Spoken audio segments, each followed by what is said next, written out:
Hello and welcome to another episode on Srilingo. Whether you're planning to get pregnant, whether you're already pregnant, or whether you've just become a new mother, there's so many milestones that you will, come across in this entire journey. What if you had that one friend who actually held your hand and helped you cross all these milestones successfully? Today, I have Samantha Bahl with me. She is the founder of Nirvi for Women. Now, Nirvi for Women is a holistic platform that addresses not only your physical health, it also addresses your mental and emotional wellness as well. Uh, Postpartum depression is a very, very common occurrence in today's day and age, and it can Yeah. have lifelong consequences if you do not address it. So today I invited Samantha on the Srilingo podcast to help us understand what postpartum depression means, how we can, diagnose ourselves and then seek help. Samantha, welcome to Srilingo. Thank you so much for giving me your time. I'm very, very grateful to you and excited to learn about this as well. Not at all, Smita. Thank you for reaching out. I'm always, I think the privilege and the honor really is mine and the entire team at Nirvi because what we do, while women's wellness is having a moment and everybody seems to be talking about it, the real impact of it is something that we get to see day in and day out. And I take every opportunity that I can to share the real impact of what we do in the women's wellness space. So thank you for having us. Thank you. So, Samantha, I wanted to start by asking you what exactly is postpartum depression? When does a woman actually know or understand or feel that something is wrong with her? When after, she delivers? So, Smita, there are stages to postpartum depression, and what we know about postpartum depression is that not all cases that are reported as feeling low or as feeling blue or as feeling depressed after a baby are actually postpartum depression, right? Uh, 1 in 5, anecdotally, the data says 1 in 5 women in India, or 20% of women in India, suffer from some form of postpartum anxiety, right? Now, while this is an estimate and it's a very crude estimate in that we don't know the study behind it, um, most scholars or most people who research this area will also tell you that the incidence might be a lot higher, particularly for women in disadvantaged or rural backgrounds. Okay. Usually, the life cycle of what is known as postpartum depression, right, is at about 6 to 8 weeks postpartum, up to 6 to 8 weeks postpartum, you might feel something known as the baby blues. Okay, Okay. baby blues is essentially something that makes you feel that it generally happens because there's a lot of hormonal changes Hmm. which occur after you Hmm. give birth to your baby. Hmm. Certain hormones fluctuate a lot. You're suddenly sleepless. You're responsible for keeping another human being alive. Right. All it causes the mind, including that understanding that okay, your life is completely changed, typically lead to this baby blues. Now, baby blues will usually manifest as like a lot of crying, a lot of okay, I'm very upset, I don't know how to handle this, I Hmm. can't sleep, I can't eat, etc., etc. A lot of frustration at times with certain moms, when the family is around and telling them, okay, now do this, don't do that, blah blah, all of that, right?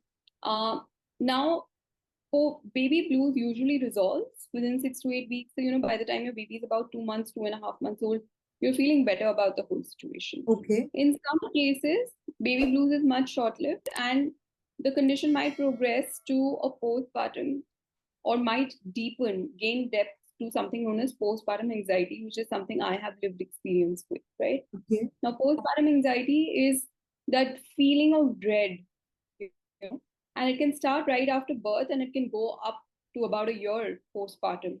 Okay.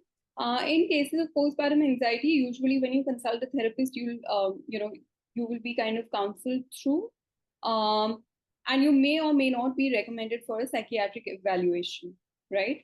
Now, postpartum depression is serious. Okay. I'm not saying that the other two conditions, that is baby blues and postpartum anxiety, are not. But postpartum depression is serious in the sense that it needs a diagnosis and it needs treatment. Okay. Um, a lot of postpartum anxiety, which is like a less kind of, Less serious. dangerous, less serious condition, so to speak, can be resolved, over time if the lady's family and friends are really understanding, it can sometimes resolve on its own, right? Postpartum depression actually can progress to a point of having thoughts of self-harm, right? Either you want to harm yourself or you want to harm your baby. You're Okay. absolutely unable to you're absolutely unable to handle the situation. You feel like running away. The Okay. tears are constant and no amount of logic can explain the situation to you. Okay. Hmm. In Hmm. cases like this, usually a lot of people think that, if it's not happened in the first 6 weeks, it won't happen. But there are some cases in which postpartum depression actually manifests at 4 to 5 months postpartum, right? And then goes up and then kind of extends. Okay. Postpartum depression needs diagnosis, it needs treatment, because beyond a point, if postpartum depression is not addressed, it can actually progress to something known as postpartum psychosis, which is life threatening, right? We've read about cases in India. We've read, of course, in India, the media does not cover it as extensively, but there are cases in the US where severe cases of postpartum depression or postpartum psychosis have led to the mom, taking her life or harming the baby, right? And therefore, to the short answer to your question is that you can see the first signs of it anywhere from 2 weeks postpartum going all the way up to 4 to 5 months postpartum. You use the word dread for postpartum anxiety, which you said that you also underwent after you gave birth to your baby. Yeah. Samantha, at that point, were you already the founder of Nirvi, or this happened No, after? This no, happened. I had this happen. So I was not. I gave birth to my second baby in 2019. I experienced no anxiety. I had my first baby much younger. I experienced no anxiety. It was the most joyful experience of my life. So was my second. But with my second, I did experience postpartum anxiety. The Hmm. idea of Nidhi came about only when she was about 3.5, when I realized that my experience wasn't mine alone. A lot of women experience severe postpartum anxiety and are unable to talk about it. A lot of women experience postpartum depression and are unable to talk about it. They're unable to get a diagnosis in time and they really struggle. Hmm. So, going through that experience was very novel for me because it didn't happen for me the first time, Hmm. right? And when I went through it and then I kind of went back to work and, I started thinking about this more deeply, is when I realized that I'm not the only one, A, and B, nobody is really addressing it and talking about it openly. Hmm. Hmm. And that was the germ really behind it. So let's say you were as new to this entire process when you had your second child. What were those first signs that you discovered about yourself, about your behavior, about the feelings that you were going through, which pushed you to seeking help? So, great question. And I think a lot of us miss it. A lot of my friends have missed it. A lot of people ask us, is this real? Is what I'm feeling okay? We all want validation for our feelings.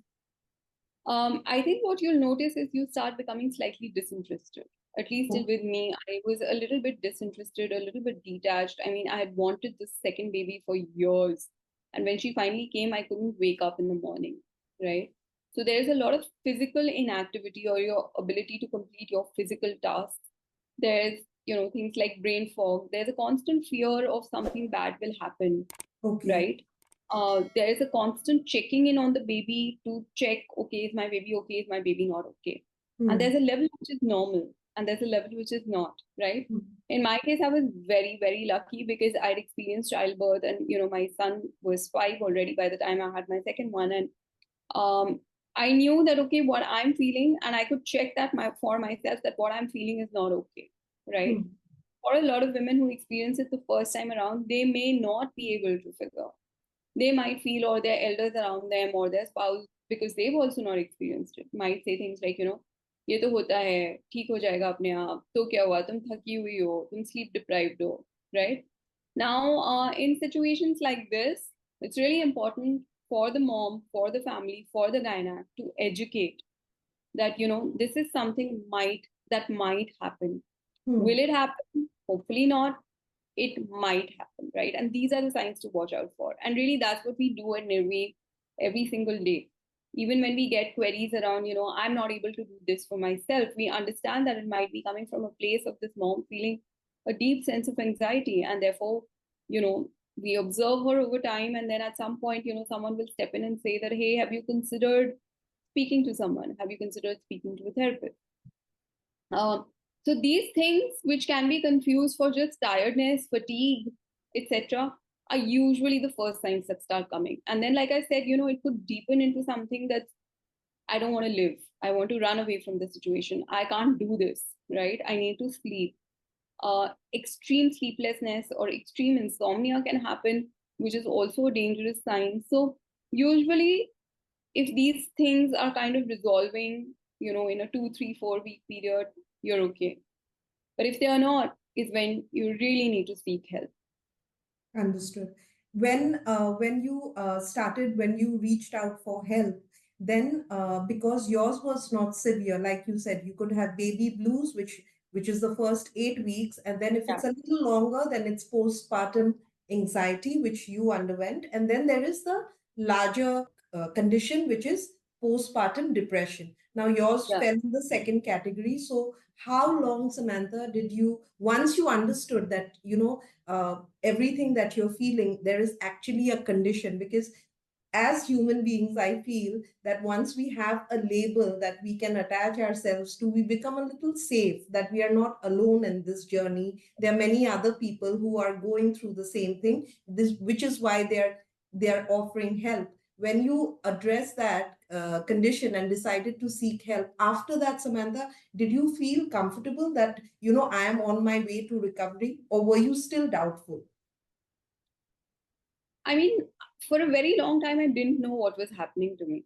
Okay, even after you I started seeking help. even Yeah, even after I sought help, it took me about 2 months to really find my feet and say that, okay, this is happening. Doesn't make me a bad mother.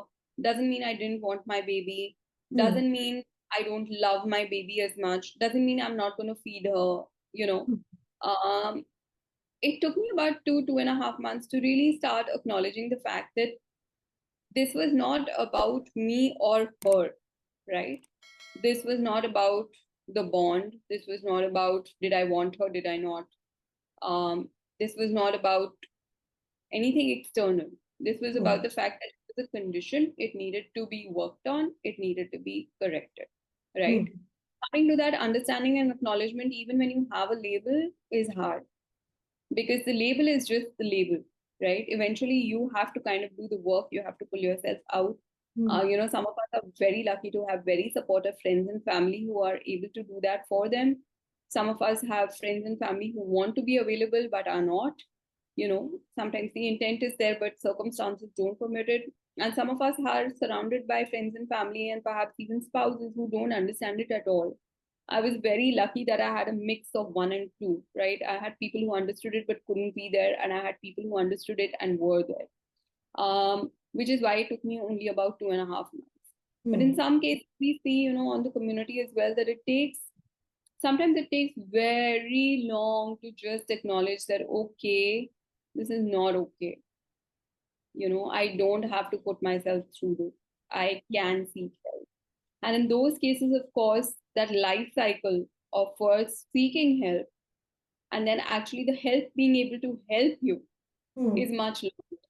When you, now that you've started Nirvi, what are some of the, because you said that postpartum is a condition that affects both urban and rural women, no? Yeah, So now for urban, I think the concept of mental health, mental wellness, all of these things, we are starting to become very vocal about it, and rightly so. In the rural part yeah, of the country, I feel that, there is a lot of work that still needs to be done. At Nirvi, Samantha, how are you approaching people? How are you educating people? How is it that somebody can come to you, seek your help? Can you explain this entire process yeah, for viewers? yeah. So, at Nirvi, the approach we chose was a community-led intervention. Okay. Okay. Community-led interventions are basically interventions, mental health interventions, which are under the aegis or under the umbrella of a nutritional intervention, how are you feeling intervention. So while you're right that there might be awareness, right, the ability to acknowledge, accept, and take help is still quite low, Okay. right? Both in urban as So well? both in urban as well, because it's admitting to yourself that I'm not feeling great after I've had a baby. And the whole world is probably telling you that, what's wrong with you? Why are you doing this? So, Hmm. so many of the moms and our corporate moms and who are like, okay, I'm a CA or I'm a company secretary and I don't know what's wrong with me, right? So while the awareness is there, people don't want to accept that it's happening to them. Hmm. And which is why a lot of our interventions have to be delivered in a manner that they don't come across as mental health interventions, right? Now, while we decided consciously to use this approach, what we realized over time is as I started doing more mental health programs and kind of talking to other mental health organizations, is that this is an extremely effective approach. So a peer-to-peer approach to support Hmm. mental health is extremely effective, right? Is it Particularly in because a it makes them feel less alone? not just less alone, but there are enough studies to prove that it works beautifully, Okay. right? One is there's no otherness, right? So what you said, no, you don't feel alone, but there's Hmm. also not casting you out. When you're in therapy, one-on-one therapy, then someone is a therapist and you are you, right? Right. It's a different, there's that kind of doctor-patient in a Yes. way relation. Whereas when you are in peer-led community programs or peer-led circle, you kind of feel that, okay, this is someone like me, this is mom, she's in my shoes, I can talk to her, I'm safe here, right? So Hmm. they're feeling less alone, they're feeling safer, they're Hmm. feeling like your experience, you're not, you create this perception of yourself that I might be bad because I'm feeling like this, but then you realize Hmm. there's someone who's feeling like this, and therefore you can't be bad, right? Because if other people are like you, then maybe you're not bad.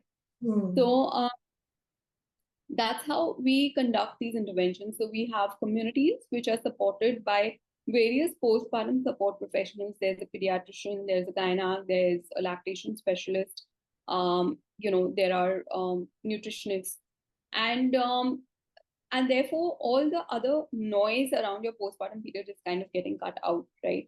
And Hmm. you're alleviating a lot of your concerns.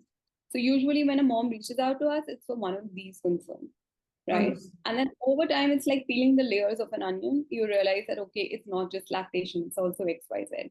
Hmm. So the conversation and the community and the peer-to-peer and the expert-to-peer support is generally what most moms come to us for. In Hmm. addition to that, we also conduct sharing circles, which are led by a therapist and are just conversation led, right? So we usually pick up a topic, the therapist will kind of share her views, get views from the room, and we'll give a few coping strategies, right? So it's not like therapy in the sense that, okay, I'm going to chart your journey for you effectively over the next 10 months, Hmm. but let's meet in this group, let's pick one challenge and let's understand how to face that challenge better, right? Understood. And the third way that we're looking to do now is, as we kind of think about scaling and taking this to larger and larger communities and groups of women, is partnering with on ground mental health communities. So one of the communities that we are partnering with, for instance, is the Agatsu Foundation. Now the Agatsu Foundation runs a community center in Mumbai, in Bandra, and they very kindly work with us on addressing a lot of queries that come up from moms in our community. So we plan to kind of take that and keep scaling it, with other mental health communities as well. And we do believe in a community first approach. Okay. So we do believe that, it's very hard to take that first step and say that, hey, I need to see a therapist. Hmm. We are, we do have that, we do offer that, but our first approach is to really just, give a Come safe out space and to them. become a part of a group. Yeah, Will yeah. the Bandra one be your first offline community association? Otherwise, everything is online. In a way, yes. So while we are currently associating more from the point of view of, just having conversations at the center and having conversations online with that particular offline community, but we have done sharing circles in the past which are offline. Hmm. And those have been really beautiful to watch. And we do realize that in a hybrid world, we probably have to have more physical presence as well than we did previously.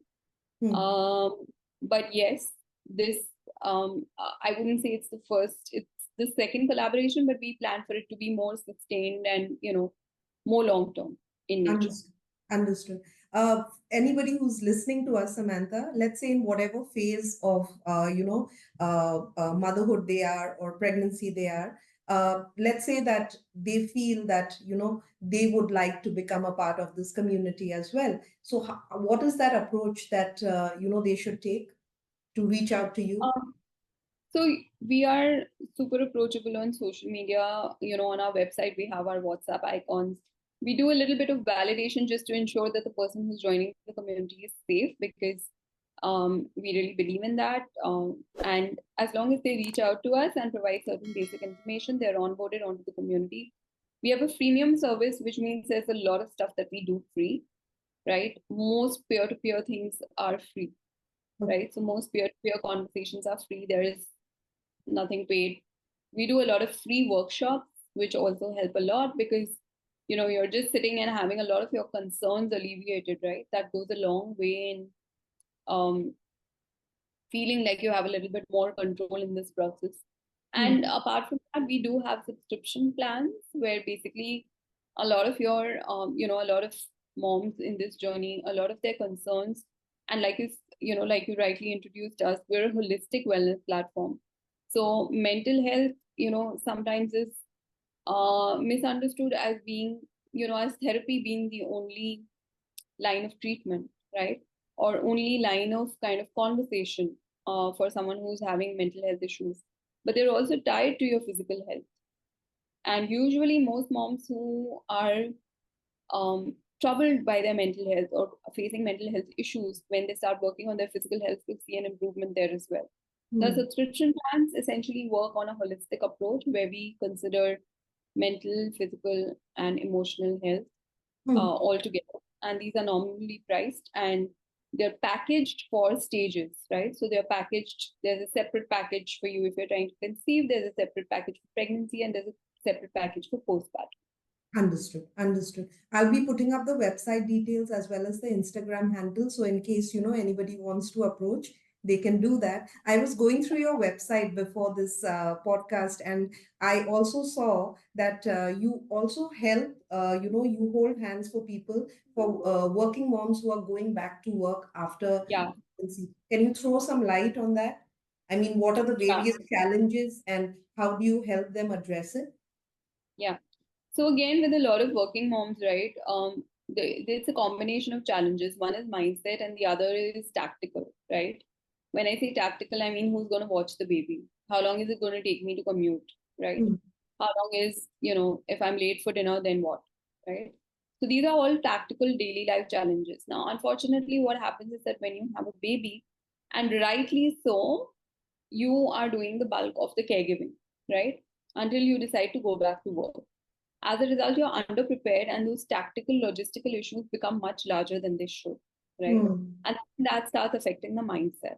Hmm. So, what we do with women who are looking to go back to work, and personally for me, this is like an area I'm super passionate about because while we keep talking about the fact that we don't have enough women in leadership, we don't have enough women in board positions, the fact is nobody is looking at how they're going to get there, right? How are they going to get there?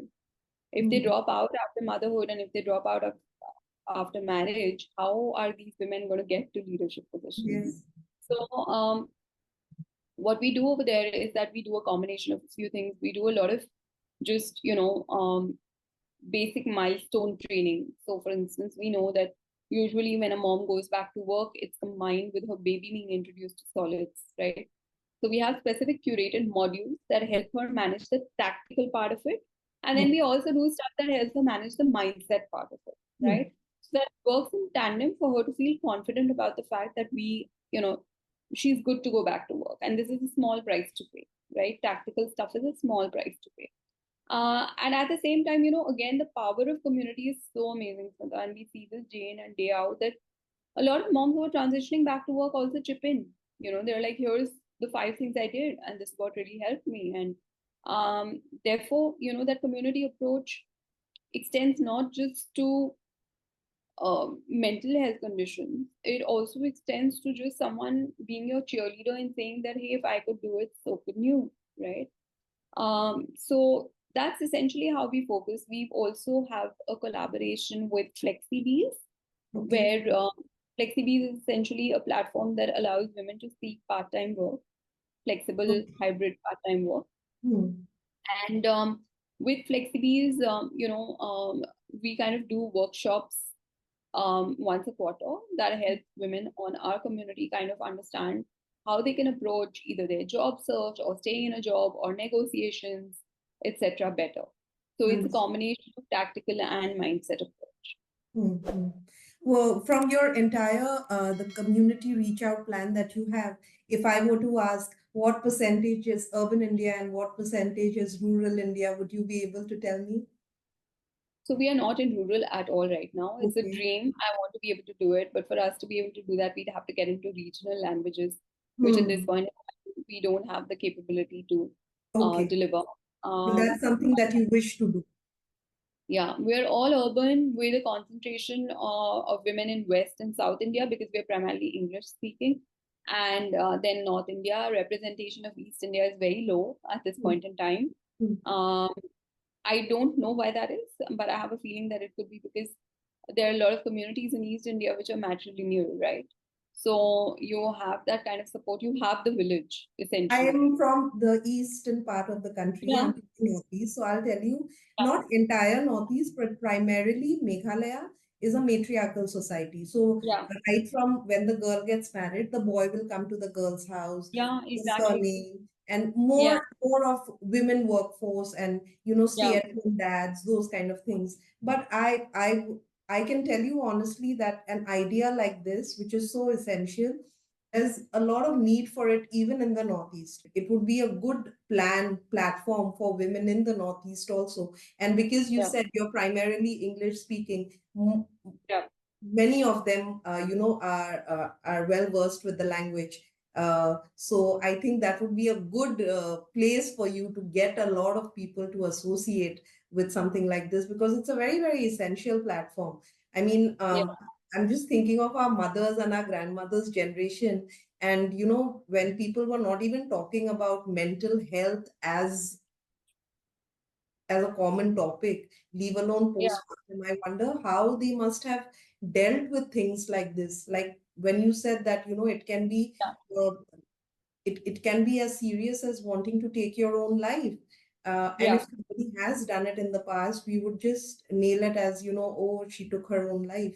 But you'd not understand, get to the core of why she did it.